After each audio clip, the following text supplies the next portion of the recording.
Joining us live is the US Study Centre Research Director, Jared Mondschein. Jared, good to see you. Thanks for your time. I realise preempting Donald Trump's next move is a bit of a mug's game, but what is your read on where the US is at and what options would now be under active consideration at this point? Yeah, I think, as you said, it's a fool's errand to predict Donald Trump, but I think he's trying to maximize as many options for himself as possible. Let's not forget that as much as this is a very challenging, thorny military problem and diplomatic problem, we also have to understand his own background and the fact that he likes winners. And right now, he views Israel as winning this battle. And Iran is clearly a divisive topic within his own MAGA movement.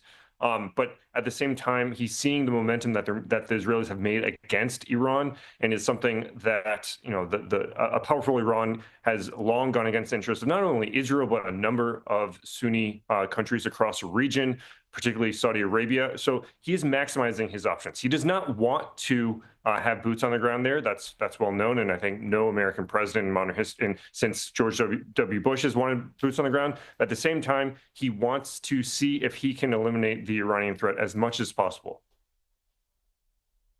We saw Donald Trump leaving the G7 meeting early as a result of having to focus, of course, on the Middle East conflict. We can all understand that's the priority for the US president at this point, but it did mean that our own Prime Minister, Anthony Albanese, missed out on a much anticipated meeting with the US president. Do you expect they'll be able to tee something up again soon? How big a blow is it to not have managed to sit down for a face-to-face meeting with the US president all this time?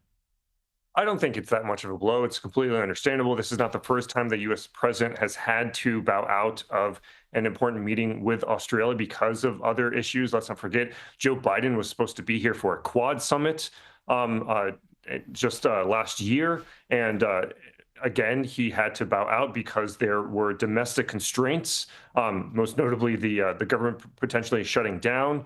This is something that comes with the responsibility of the President of the United States.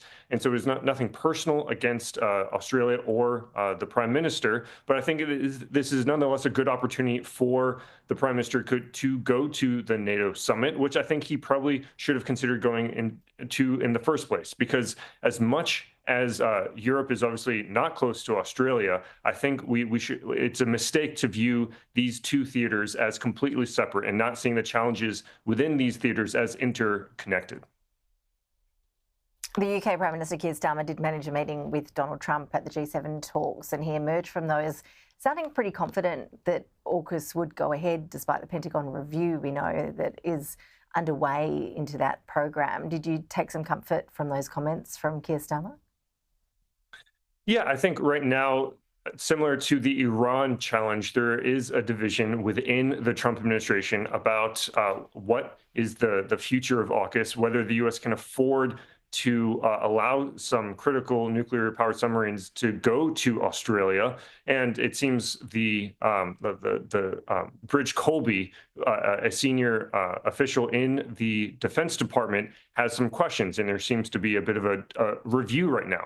All of this is normal. The AUKUS is not a simple investment, and it is also not a short-term investment. It's a long-term investment. And I think Australia is facing key questions about whether it is the right investment, whether it is an investment that the U.S. can really sustain, and also whether Australia is focusing enough on both AUKUS as well as the near-term capability gaps, which I think Pete Hegseth has drawn attention to with his debates about Australian military spending.